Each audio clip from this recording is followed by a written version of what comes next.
my first question is, we're here at Signal Creek booth. What was the inspiration behind the story, if anyone can tell me? So one of the big things about our group is that we all come from a lot of different backgrounds. So we're just graduated from college, so we were at a time of, a change in life. So we really wanted to build a story that reflected, characters that were sort of going through a transition in life and sort of, dealing with moving on from their past and moving on to something different. So that was one of our biggest drives for the story and for the character design. And the gameplay, which everybody was just like, I like how the dialogue, you're able to go back up instead of just missing the dialogue. What was the thought process behind that? That's for me. Yeah, so the biggest thought process for that, because I know a lot of RPG games, especially pixel art RPG games, tend to have the box at the bottom, and then you kind of, if you've, you can't expect everyone to remember literally everything that a character has said in the past. And so what we wanted to do is on the bottom, it didn't lend itself well to going back and reading stuff. So we redesigned our UI with the intention of people being able to see what the characters have said already, to influence, if they had any questions or if they forgot something, just to make it easier for players to actually experience the story, since it is a narrative-heavy game.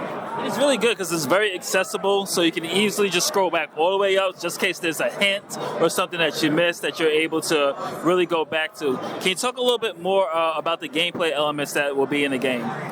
So a lot of the gameplay elements kind of are there to influence to push the narrative that we have, because this is a narrative first game. So the gameplay elements are a little bit more of a subtle thing than an action game or a shooter game.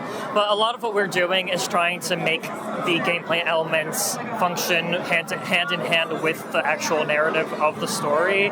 And so things like, I don't know if you noticed, but like the shaking of the text, like whenever people are angry, like subtle things like that to help the UI get across the actual story of what's happening.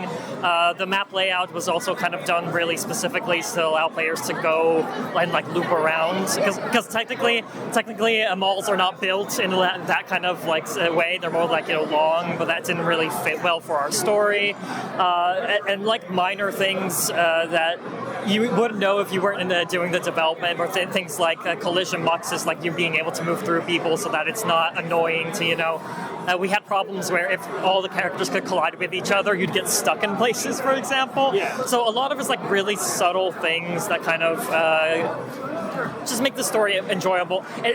In my opinion, as the gameplay designer, the best gameplay design is the things that you don't even have to think about. That makes good design, where the player just kind of plays and doesn't even realize that this was a conscious decision on the game designer's part. Because I like the choices that you're able to make too. Is that also going to affect relationships and stories? Or at the moment, we've only been developing this for a year, and we're kind of a smaller indie studio, so we were planning possibly in the future to make it a little bit more branching. As it stands, there are choices that do influence kind of how the narrative goes, but not to a grand extreme.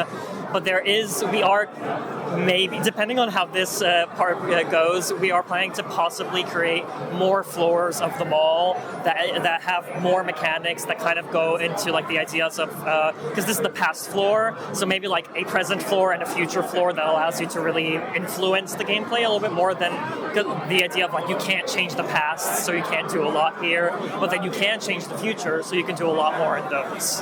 And final question, any slated release time, and where can people find you? That would be a question for Max, if you would, but where to find us? So currently, our demo is up on itch, and we still have a bunch of polish to figure out. There are still a few bugs on the game, but we're planning to have a pre-save on Steam coming up soon, and then to actually buy the game is going to be at the start of next year, so spring of 2024. And where can they find you? Website or social media? Do you have that? Yeah, so you can find us on Instagram, Snacktime Game Studios. You can also find us on Twitter and TikTok at Snacktime Games, and we also have a community Discord server that you can join, and check out Signal Creek on itch.io if you want to play the demo. All right, thank you guys. Appreciate it. Thank you so much.